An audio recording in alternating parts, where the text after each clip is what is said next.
काल भैरव मंदिर में प्रतिदिन बड़ी संख्या में श्रद्धालु दर्शन के लिए पहुंचते हैं। श्रद्धालुओं को बेहतर सुविधाएं उपलब्ध कराने और मंदिर परिसर में व्यवस्थाओं को सुचारू बनाए रखने के लिए लगातार विकास कार्य किए जा रहे हैं। इसी क्रम में कलेक्टर रोशन कुमार सिंह और पुलिस अधीक्षक प्रदीप शर्मा ने काल भैरव मंदिर परिसर का निरीक्षण किया। कलेक्टर और पुलिस अधीक्षक ने मंदिर में दर्शन पूजन कर यहां चल रहे विकास कार्यों की जानकारी ली। अधिकारियों ने लेआउट और टोपोग्राफिकल प्लान के माध्यम से प्रस्तावित व्यवस्थाओं का जायजा लिया। इस दौरान पार्किंग, श्रद्धालुओं के प्रवेश और निकासी सहित अन्य व्यवस्थाओं को लेकर संबंधित अधिकारियों से चर्चा भी की गई। कलेक्टर ने विशेष अवसरों पर मंदिर में बड़ी संख्या में आने वाले श्रद्धालुओं की दर्शन व्यवस्था की जानकारी ली और आवश्यक दिशा निर्देश दिए। उन्होंने मौके पर पहुंचकर पार्किंग व्यवस्था का भी निरीक्षण किया। कलेक्टर ने मंदिर परिसर में जूता स्टैंड, शौचालय और पेयजल की व्यवस्था चाक चौबंद रखने के निर्देश दिए। भीड़ के दौरान श्रद्धालुओं को किसी प्रकार की परेशानी न हो, इसके लिए अतिरिक्त निकासी मार्ग तैयार करने के भी निर्देश दिए गए। निरीक्षण के दौरान यूडीए के CEO Sandeep Soni, SDM LN Garg सहित संबंधित विभागों के अधिकारी उपस्थित थे।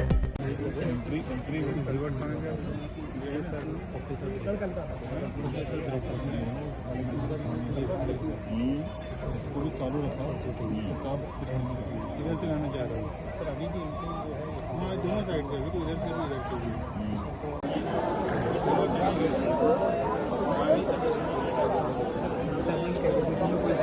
नीचे इसकी अगर अच्छे अच्छे नाम ये तो रास्ता ऐसा होता है, ये आता है। मध्य प्रदेश लघु वेतन कर्मचारी संघ जिला शाखा उज्जैन के तत्वावधान में आदिम जाति कल्याण विभाग के अंशकालीन कर्मचारियों को विनियमित करने और विनियमित कर्मचारियों को स्थायी करने सहित अन्य मांगों को लेकर संघ द्वारा पिछले 2 वर्षों से जिला संयोजक अधिकारी को पत्रों के माध्यम से अवगत कराया जा रहा है। बावजूद इसके कर्मचारियों की मांगों का आज दिनांक तक निराकरण नहीं होने पर संघ ने नाराजगी जताई है। डोमा परिसंघ के प्रदेश महासचिव जेके मालवीय और संघ के उज्जैन जिला अध्यक्ष हेमराज घावरी के नेतृत्व में संघ पदाधिकारियों ने जिला संयोजक की अनुपस्थिति में सहायक प्रशासनिक अधिकारी अजय डांगी को ज्ञापन सौंपा। इस दौरान अजय डांगी ने संघ पदाधिकारियों को आश्वासन दिया कि कर्मचारियों की मांगों के संबंध में शासन के उच्च अधिकारियों से मार्गदर्शन प्राप्त कर संघ को अवगत कराया जाएगा। साथ ही समस्याओं के निराकरण की दिशा में आवश्यक कार्यवाही की जाएगी। इस मौके पर प्रदेश महासचिव जेके मालवीय, जिला अध्यक्ष हेमराज घावरी, जिला सचिव मुकेश रायकवार, विभागीय अध्यक्ष रवि चौहान, कैलाश मालवीय, हरिवंश राय फतरौड़, संजय बामनिया, गोकुल डाबी, रमेश चंद्र मालवीय, अखिलेश मंडोर, मंजूबाई सहित अन्य पदाधिकारी उपस्थित थे। ये जानकारी जिला उपाध्यक्ष सुरेश रायकवार ने दी। मध्य प्रदेश लघु वेतन कर्मचारी संघ की ओर से कम 2 वर्षों से जिला संयोजक मैडम को हम पत्र के द्वारा अवगत करा रहे हैं कि कर्मचारियों की जो समस्या है, अंशकालीन कर्मचारियों को स्थायी करना और स्थायी कर्मचारियों को नियमित करना, लेकिन आज तक आदिम जाति कल्याण विभाग के उच्च अधिकारी द्वारा उन पत्रों पर कोई ध्यान न दिया गया और ना ही उस पर कोई उचित कार्रवाई की गई है। लेकिन आज हमारे डांगी जी एओ है आदिम जाति कल्याण विभाग के, उनके द्वारा ये आश्वासन मिला है कि हम इस आपके पत्र के माध्यम से शासन से हम इस पे मार्गदर्शन मांगेंगे और आपको अवगत कराएंगे और कर्मचारियों की समस्या का जल्द से जल्द निराकरण किया जाए। मांग बहुत वाजिब है। मध्य प्रदेश लघु वेतन कर्मचारी संघ के बैनर तले आज ये मांग लेकर हम जिला संयोजक कार्यालय आए हैं। 2021 में सामान्य प्रशासन विभाग से एक आदेश जारी हुआ था जिसमें विनियमित कर्मचारियों को नियमित वेतनमान देते हुए इनकी गणना की जानी थी, लेकिन आज दिनांक तक 5 साल के बाद भी कुल केवल 2 जिले ऐसे दिख रहे हैं जहां पर सामान्य प्रशासन विभाग के उस आदेश का पालन करते हुए वहां विनियमित कर्मचारियों को नियमित वेतनमान दिया गया है। अलीराजपुर है, रीवा है और भी बता रहे हैं, पर 2 संज्ञान में है जिनका हमने पत्र के साथ संलग्न भी किया है और ये मांग की है कि जब उन जिलों में इन लोगों को पूरा नियमित वेतनमान मिल रहा है तो हमारे उज्जैन में जो माननीय मुख्यमंत्री जी का जिला है वहां पर सामान्य प्रशासन विभाग के उस आदेश की अवहेलना क्यों की जा रही है।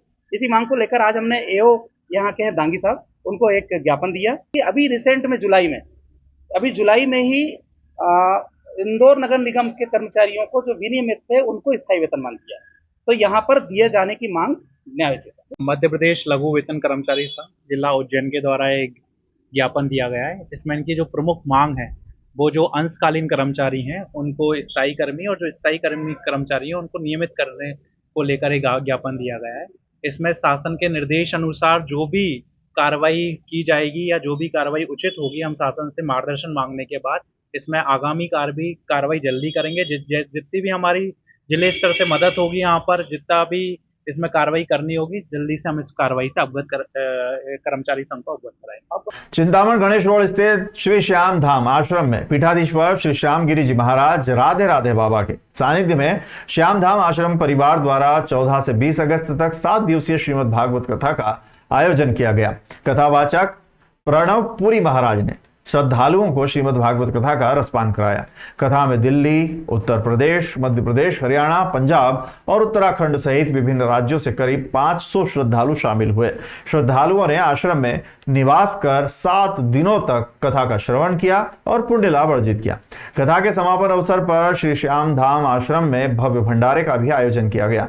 इसमें उज्जैन के विभिन्न अखाड़ों के महंत और अखाड़ा प्रतिनिधि, स्थानीय संत, गुरुकुल के बटुक, गणमान्य नागरिक, श्रद्धालु, सेवादार और महापुरुष शामिल हुए और प्रसादी ग्रहण की। इस दौरान साधु संतों के लिए विशेष सरगम कार्यक्रम का भी आयोजन किया गया था, जिसमें बड़ी संख्या में संत महात्मा पहुंचे। मुख्य आयोजनकर्ता बहन अमरवती देवी और श्री श्यामधाम आश्रम परिवार रहे। आयोजन में राघवेंद्र शर्मा, पंडित निशांत शुक्ला, बंगाली बाबा, अवधेश शर्मा, पवन कुमावत, संजीव शर्मा, अवध बिहारी और संजू तिवारी सहित आश्रम परिवार के सदस्यों और सेवादारों का सहयोग रहा। इस अवसर पर पीठाधीश्वर श्यामगिरी जी महाराज ने कहा कि सिंहगस्त 2028 को लेकर तैयारियां चल रही है। सभी की कामना है कि आगामी सिंहगस्त दिव्य और भव्य रूप से संपन्न हो।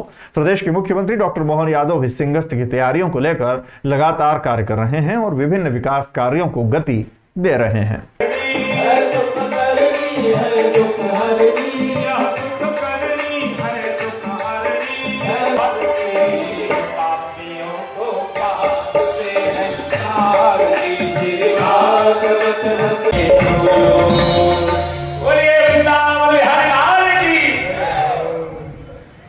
देखिए, अवंतिकापुरी भगवान शंकर की नगरी है, सप्तपुरियों में एक मोक्षदानी नगरी है। तो मेरा लक्ष्य है कि प्रतिवर्ष सावन में एक जो धार्मिक आयोजन किया जाता है। तो इस वर्ष श्रीमद् भागवत महापुराण का जो आयोजन हुआ और करीब 2 से 250 से भक्त बाहर से आते हैं और 7 दिन श्रवण करते यहीं रहते हैं, उनकी सारी व्यवस्था यहीं, और मैं किसी से कोई सहयोग नहीं लेता हूँ, स्वयं महाकाल का ही सहयोग है बस। हम लोग सनातन धर्म के एक प्रचारक हैं। सनातन धर्म की परंपराओं से भगवान शिव का महीना है सावन, तो ये दिशा देते हैं हम लोग जनमानस को कि भगवान की भक्ति में आप आरूढ़ रहें और नमः शिवाय का जाप चिंतन करें। और आज जो है उसका समापन है, तो सारे जो है महात्मा उज्जैन के अवंतिकापुरी के जितने भी स्थान हैं सभी संतों को आमंत्रित किया गया है। सबको भोजन प्रसादी होगी और नित्य जो है ये हमारा लक्ष्य है कि ऐसे कार्यक्रम चलते रहें। साल में एक कार्यक्रम हम 11 कन्याओं की शादियों का भी करते हैं। सिंहगस्त के लिए तो मैं महाकाल 25 साल से नित्य आवश्यक करता हूँ, 25 साल से। तो मेरा तो एक लक्ष्य महाकाल से यही है कि सिंहगस्त जो हमारा बहुत भव्य हो, दिव्य हो। और हमारे मुख्यमंत्री जी स्वयं जो है अभी गुरु पूर्णिमा को आए थे तो मेरी चर्चा हुई, तो उन्होंने तो खजाना खोल दिया है। एक दिव्य और भव्य जो है एक पहला ऐसा कुंभ होना चाहिए। धर्म, आस्था, भक्ति और सनातन संस्कृति के संदेश को जन जन तक पहुंचाने के उद्देश्य से शुक्रवार को उज्जैन की पावन धरा से 15 दिवसीय धार्मिक जल कलश पद यात्रा का भव्य शुभारंभ हुआ। रामघाट पर आयोजित शुभारंभ कार्यक्रम में संत महात्माओं, जनप्रतिनिधियों, समाज सेवियों और बड़ी संख्या में श्रद्धालुओं ने सहभागिता की। यात्रा संयोजक लाखन सिंह लोहागढ़ के नेतृत्व में निकाली जा रही ये पद यात्रा मां क्षिप्रा का पवित्र जल लेकर राजस्थान स्थित भगवान देवनारायण जी की जन्मस्थली मालासेरी डुंगरी के लिए रवाना हुई है।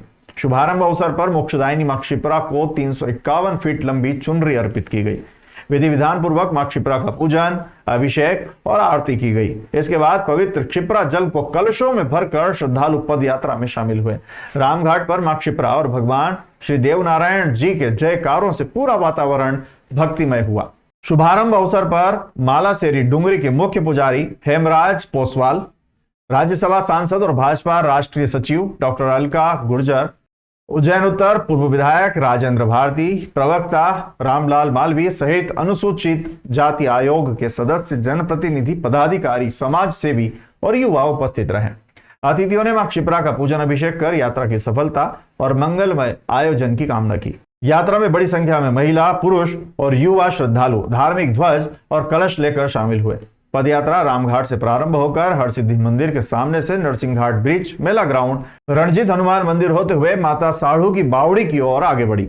मार्ग में विभिन्न स्थानों पर पदयात्रियों के स्वागत के साथ धर्म सभा, अतिथि सत्कार, भोजन प्रसादी और अन्य धार्मिक कार्यक्रम आयोजित किए जा रहे हैं। यात्रा संयोजक लाखन सिंह लोहागढ़ ने बताया कि 15 दिवसीय धार्मिक पदयात्रा मध्य प्रदेश और राजस्थान के विभिन्न क्षेत्रों से होकर मालासेरी डुंगरी पहुंचेगी। इसका मुख्य उद्देश्य उज्जैन की जीवनदायिनी मां क्षिप्रा का पवित्र जल भगवान श्री देवनारायण जी की जन्मभूमि मालासेरी डुंगरी तक पहुंचाना है। उन्होंने बताया कि पदयात्रा 4 सितंबर 2026 को जन्माष्टमी के पावन पर्व पर मालासेरी डुंगरी पहुंचेगी। यहां मां क्षिप्रा के पवित्र जल से भगवान श्री देवनारायण जी का महाअभिषेक किया जाएगा। पदयात्रा के शुभारंभ के अवसर पर रामघाट पर श्रद्धालुओं की भारी भीड़ रही। हाथों में धार्मिक ध्वज और कलश लेकर श्रद्धालु मां क्षिप्रा और भगवान देवनारायण जी के जयकारे लगाते हुए यात्रा में शामिल हुए। पुरुषों के साथ महिलाएं, युवा और बच्चे भी उत्साहपूर्वक पदयात्रा में शामिल दिखाई दिए। आयोजकों के अनुसार ये पदयात्रा केवल धार्मिक यात्रा नहीं, बल्कि श्रद्धा, भक्ति, धार्मिक एकता और सनातन संस्कृति के संरक्षण और प्रचार प्रसार का संदेश देने वाला आयोजन है।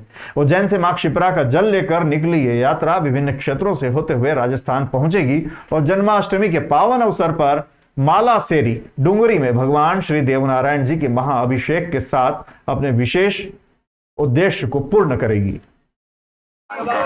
नदी में तैरना सख्त मना है। अपने बच्चों और वृद्धों को हाथ पकड़कर स्नान करवाएं। नहाते समय अपने सामान को लावारिस न छोड़ें। घाट एवं पुल पर खड़े होकर सेल्फी न। ये यात्रा का 4था वर्ष है। बाबा महाकाल की नगरी से मोक्षदायिनी मां क्षिप्रा जी का जल लेकर के विश्व विख्यात तीर्थस्थल भगवान देवनारायण की जो जन्मभूमि है राजस्थान, मालासेरी डुंगरी, आसीन भीलवाड़ा राजस्थान में, वहां तक ये 14 दिवसीय यात्रा है। वहां जाकर के जन्माष्टमी के दिन भगवान विष्णु के जो अवतार हैं देवनारायण भगवान का जल से अभिषेक किया जाएगा और यहाँ से सैकड़ों भगत पद यात्रा के माध्यम से वहाँ पहुँचेंगे और जगह जगह हर नुक्कड़ पर भगवान देवनारायण जी की इस यात्रा का सभी जगह भव्य स्वागत होगा।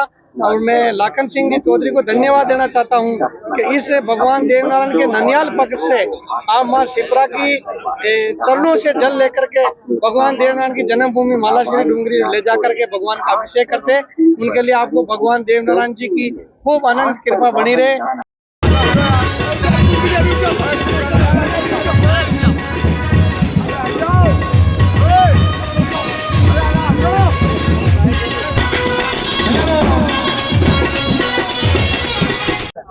बाबा महाकाल की नगरी, इस पावन नगरी में पता नहीं उस देवभूमि ने भगवान देवनारायण ने इस लाखों करोड़ों की जनसंख्या में मेरे को ही ऐसा कार्य करने के लिए हमारे गुरुदेव के आशीर्वाद से देवनारायण ने जो प्रेरणा दी है उनका आशीर्वाद मिला है। मैं अपने आप को सौभाग्यशाली समझता हूँ कि ये जो 3रा वर्ष जो यात्रा का हुआ है ये भव्य रूप ले लिया है और इसकी चर्चा पूरे देश में अब होने लगी। और अब मेरे को ये इस बात की खुशी हो रही है कि आज हमारे साथ हमारी बड़ी दीदी राष्ट्रीय नेता है और काफी सनातन धर्म के लिए कार्य करती है। अभी दीदी ने लोकसभा में भी देवनारायण मंदिरों के लिए आवाज उठाई थी, तो मैंने दीदी गुरुजी से रिक्वेस्ट करी थी कि दीदी को जरूर बुलाओ और दीदी आज हाजिर है हम सबके बीच में उज्जैन में। ये सबसे बड़ी सौभाग्य की बात है, एक छोटे से कार्यकर्ता के छोटे से निवेदन पे आज राष्ट्रीय नेता ने कदम रखा इस महाकाल की पवित्र नगरी में। मैं दीदी का भी बहुत बहुत आभार व्यक्त करता हूं कि आपने ये यात्रा चालू कराई है।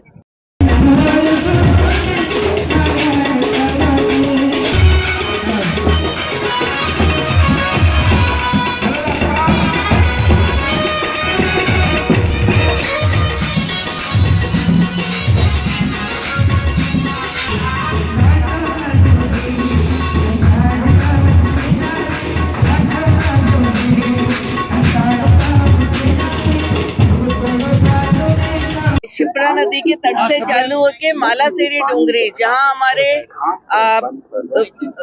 दिव्य जो हमारे महाराज हैं, जो हमारे भगवान है, हमारे आस्था के प्रतीक हैं, उनका प्राकट्य स्थल है मालासेरी, वहां तक ये यहाँ का पुण्य जो जल है वो लेकर जाएंगे और वहाँ अभिषेक है 4 तारीख को। और बहुत भव्य और दिव्य आयोजन है। समस्त सामाजिक बंधुओं के साथ सभी समाजों के लोग इसके अंदर, क्योंकि आस्था का भाव है, श्रद्धा का भाव है। और आज के समय में जब पर्यावरण संरक्षण की जरूरत है, जब हमारी देवभूमियों को बचाने की जरूरत है, सनातन को बचाने की जरूरत है, उस समय इस तरह के आयोजन आपसी भाईचारा बढ़ाते हैं। मैं साधुवाद देना चाहूंगी।